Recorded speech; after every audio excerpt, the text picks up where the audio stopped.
સુરતના વરાછા પોલીસ સ્ટેશનમાં એક આરોપીનું મોત નીપજ્યું હોવાની ઘટના બની છે. આરોપીનો મૃતદેહ બાથરૂમની બારી સાથે શર્ટથી ગળે ફાંસો ખાધેલ હાલતમાં મળી આવ્યો છે. પોલીસના જણાવ્યા મુજબ 45 વર્ષીય મૃતક સામે પોતાની 17 વર્ષીય દીકરી પર દુષ્કર્મ આચર્યાનો આરોપ હતો. મૃતક આરોપી સામે પોસ્કો અને દુષ્કર્મની કલમ હેઠળ ગુનો નોંધાયો હતો. પોલીસે જણાવ્યું કે મૃતક આરોપીની લાશને પીએમ અર્થે સ્વીમેર હોસ્પિટલે મોકલાઈ છે અને આગળની કાર્યવાહી હાથ ધરી છે. જોકે પોલીસ કસ્ટડીમાં આરોપીના મોત બાદ અનેક સવાલો ઉભા થયા છે. આરોપીનું કયા કારણોસર મોત થયું તે પાછળનું સાચું કારણ એક રહસ્ય છે. આરોપીએ आत्महत्या કરી કે પછી તેની हत्या થઈ તેને લઈને પણ સવાलो ઉભા થાય છે. आज वराछा पुलिस स्टेशन में एक दुखद घटना हुई है जिसमें एक आरोपी जो कि पॉक्सो का आरोपी और 376 का रेप का आरोपी है, उसने अपने आप को गले में फांसी लगाकर अपनी जान ले ली है।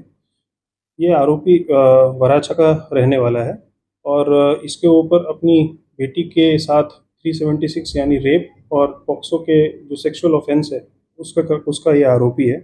आरोपी की पूछपरछ हम कर रहे थे और सरकारी पंचों के साथ साथ हम इसका अरेस्ट का प्रोसीजर कर रहे थे। उसी दौरान इसने बाथरूम में गए और बाथरूम में अपनी शर्ट के साथ जाली में लगा कर अपने आप की जान ले ली और इस पे बॉडी को हमने पोस्टमार्टम के लिए भेजा हुआ है और इस पे इंक्वेस्ट जो प्रॉपर प्रोसीजर होगा उसके तरीके से होगा। हम इस पे ऑनरेबल सुप्रीम कोर्ट गाइडलाइंस और एनएचआरसी की जो गाइडलाइंस है उस पर हम आगे कार्रवाई कर रहे हैं और आगे हम इसको जानकारी आपको देते रहेंगे। जेडीसी न्यूज साथी सुनील गांजावाला, सूरत।